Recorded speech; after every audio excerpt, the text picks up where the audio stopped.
Hello again, everyone. Pastor Bob Kaylor here with your midweek Bible break for the first week of Lent 2025. We've just begun a new series on the story of Joseph here at the end of Genesis. This is a great follow-on series to our look at the whole book of Genesis, and we're focusing on this particular story at the end, talking about how this ending of Genesis, these last 14 chapters, take us back to the beginning and how we see that God is making all things good despite human sinfulness and brokenness. We followed that story and its ups and downs all the way through the last couple of months, and now we come to this great story of Joseph, which in many ways is a foreshadowing of the story of the gospel. Now, this past Sunday, we looked at Genesis 37, the beginning of the Joseph story. We saw Joseph, who's 17 years old, who is favored by his father Jacob, one of Jacob's 12 sons, and the second to the youngest of those sons. He is given a royal robe, which means he's not expected to work like the rest of his brothers. In fact, he's kind of put in a supervisory role over them, which makes them very angry and jealous. And of course, they make a plot to get rid of Joseph. They strip his robe from him. They throw him in a pit. They intend to kill him, but instead they sell him into slavery in Egypt. That's where we find Joseph at the end of chapter 37 on his way to Egypt, and we'll pick up the story again in chapter 39. But in between, there's this curious story in Genesis 38 about Judah, who's one of the brothers of Joseph, one of the sons of Jacob. He's going to have a major role to play in the whole biblical story, but in this particular case, Judah comes off looking very badly. It's a stark contrast to what we're going to see in the Joseph story. And we have to ask the question, why is this particular chapter just kind of dropped in here in the middle of the Joseph story? There are a couple of reasons for that. I want to talk about that, but also talk about this story, which is very sordid in its details. A lot of people don't know what to do with this particular story. I would say this is kind of a PG-13 rated episode again, as we look at the story. I hinted at it a couple of episodes ago when we talked about sex and marriage in Genesis, but we're going to get into that in some detail here as we go into this week's midweek Bible break. So join me in Genesis 38. If you have your Bibles, you might want to pull them out and follow along. Well, remember that Judah is the fourth son of Leah, who was the wife that was inserted into Jacob's life, the sister of Rachel. He really wanted to marry Rachel. He winds up marrying Leah. They slip her in on the wedding night, and Judah is the fourth son of this union. And later on, at the end of Genesis, we're going to see Judah receive a blessing from his father Jacob. His tribe is going to be the lion, and it will be the royal line through whom both King David and later on Jesus will come forth. And that's important to this story because it's a foreshadowing of the importance of Judah in the rest of the biblical narrative. But it also sets up a further contrast at this point between the character of Joseph and his brothers, and especially this brother Judah.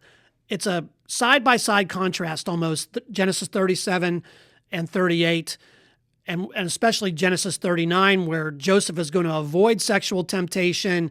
Judah is going to go right into it, and it's going to cause all kinds of problems for the family. Well, let's do a little bit of background here on Genesis 38. We see in verse 1 that after the incidents where the brothers sell Joseph into slavery, Judah left his brothers, and he went down to stay with a man of Abdullah who named Hiram. It's actually Hira. My spell check keeps changing it, but it's Hira. It's Hirah. And there he marries a Canaanite woman, an unnamed woman, but she's the daughter of Shua.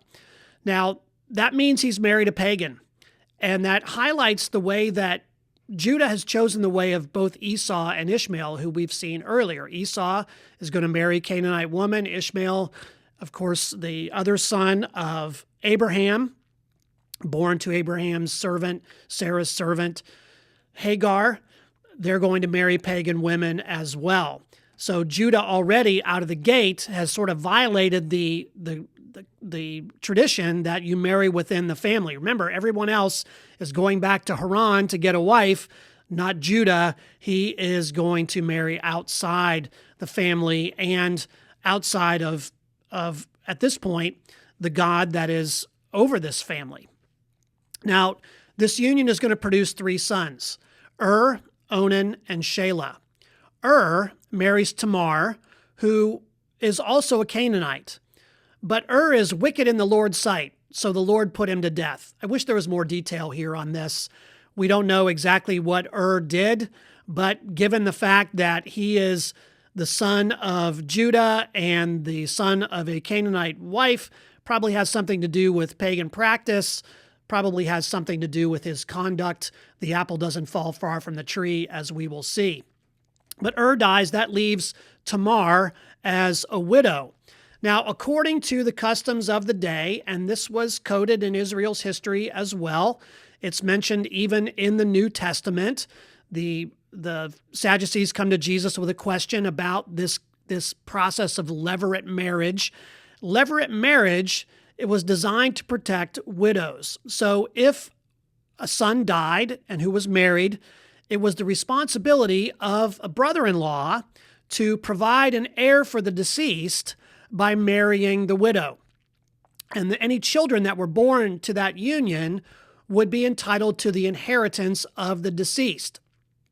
Now, in modern parlance, this sounds really weird. I mean, can you imagine if you're widowed having to marry your brother-in-law, or if you're a brother-in-law having to marry your dead brother's wife? It would be very out of character for us. But it was part of the process of ancient Israel, because women who did not have husbands or did not have sons to receive an inheritance were exceptionally vulnerable. There was no welfare system. There was no safety net for these women. And so this was a way of protecting these widows. That's what levirate marriage was about. The levir is the Latin word for brother-in-law. So it's brother-in-law marriage in order to preserve the family line. But the interesting thing in this case is that because was the older brother, any sons that were born to Tamar from one of brothers would be entitled to inheritance. Remember that the firstborn gets a double portion of the inheritance. Everybody else gets a single portion. So Onan, who's the next son in line, would receive only a single portion if he fathers a child by Tamar and fulfills his levirate marriage duty. Well, Judah commands Onan to sleep with your brother's wife and fulfill your duty as her brother-in-law to raise up offspring for your brother. Well, Onan is going to sleep with Tamar, and the text seems to imply more than once. In the NIV, it says whenever he went in to her, but he spilled his seed on the ground to keep from providing her with offspring. This, again, is one of those really interesting and disturbing passages in the Bible that a lot of people misunderstand. This passage has been used for decades, even longer than that, to scare teenage boys about masturbation. But it's not really about that. It's more about injustice. It's about selfishness. It's about not fulfilling the family duty. It's about not doing right by Tamar. It's a family turning their back on her rather than caring for her. And so God puts Onan to death because what he did was wicked. So keep that in mind. He dies not because of what he does specifically, but he dies because of what he doesn't do, and that is provide an heir for Tamar. So how does Judah respond to this? Well, he's going to send Tamar back to her family to live as a widow until his younger son, Shelah, grows up. But Judah is also afraid that Shelah is going to meet the same fate as his brothers. Women who had multiple husbands who died sometimes were considered to be cursed or even perhaps be considered as witches because they kept killing off husbands. If you dial forward to the New Testament and go to John chapter 4, this may be what's going on with the woman at the well. She's had multiple husbands. The man she was living with was not her husband. She has a sordid past. She's an outcast. Her husbands keep leaving her or dying for her, so she's seen as a pariah. That's part of the stigma that goes with this with widowhood in the ancient world if you're widowed multiple times. Well, we see that a long time passes. Shelah grows up. He's now of marrying age. But Judah, because he's afraid that he'll die too, does not follow through on his promise. And so Tamar is going to have to take matters into her own hands. After a long time, Judah's wife dies, and he goes with his friend Abdullah to shear sheep at Timnah. Sheep shearing was a time of social gathering and feasting. So his wife dies. Judah's going to go mitigate his grief, I guess, by partying down at the sheep shearing. And on the way, he's feeling rather randy, and Tamar knows that he'll be on the way. So she exchanged her widow's garb and disguises herself with a veil, which has a connotation of prostitution. And she sits down on the road to Timnah. She knew that Shelah was old enough, that Judah had not kept his promise to her, so she, again, is taking matters into her own hands. She's going to have a son by any means possible in order to receive this inheritance. Well, Judah sees her, doesn't recognize her, thinking she is a prostitute, and he wants sex. So Tamar sets the price. You can have me for a young goat. Now, she knows that Judah is not going to have a goat with her, but will have to provide some sort of security or collateral until she receives her price. And what she asks for is Judah's seal, cord, and staff. Now, the seal was a kind of cylindrical stone carved in a very specific way to represent the individual. And the idea was that you took that seal and you rolled it across a clay tablet as a way of kind of signing a document. Those documents made out of clay tablets in that era. You think about the Sumerians and cuneiform, things like that. The seal would be rolled across that tablet in order to make an impression. Sometimes we would think of that later on as making a seal with wax or something along those lines. But it's designed to be very specific to the person, usually a person of prominence. And that cylinder would be worn around the neck with a cord. Again, it's a very precious thing. It's a unique thing, so it's worn around the neck all the time with a cord. And he would also carry a staff for shepherding, but shepherd staffs tend to be highly personalized as well, probably carved in a particular way. So all of this would indicate that they belong to Judah without any doubt. If we put it in modern parlance, this would be the equivalent of saying to someone, hold my driver's license until I come back to you with the stuff that you require. So Judah's essentially leaving his driver's license, his passport with Tamar while he goes off and is going to send her a goat. Well, Tamar becomes pregnant after sleeping with Judah. That was her intention. Judah is going to send a young goat as promised. He's going to send it with Hira, who asks men in the area. He comes back with the goat. Where's the shrine prostitute who was beside the road at Enaim? Shrine prostitute. Notice it's a different thing. Judah sees her as a prostitute. Hira says it's a shrine prostitute. In the ancient world, there were, in some places, women who were part of the temple cult, and if you wanted the gods to do something for you, you would go in and sleep with this woman. That would enact the gods to do the same thing in the spirit world, and whatever was produced then, that would then produce the result you were looking for. It may be that this was a ritual to help with the sheep shearing process. We don't know for sure. Scholars even debate how prevalent shrine prostitution was in the ancient world. But the idea here is that when Hira comes back with this goat, He's looking for this woman. He uses the term shrine prostitute as a way to kind of put Judah in a better light among the people who are there in that town, because it's not just common prostitution. This is a shrine prostitute. Judah's doing something religious in the sense of that. Sex and religion kind of put together in that pagan context.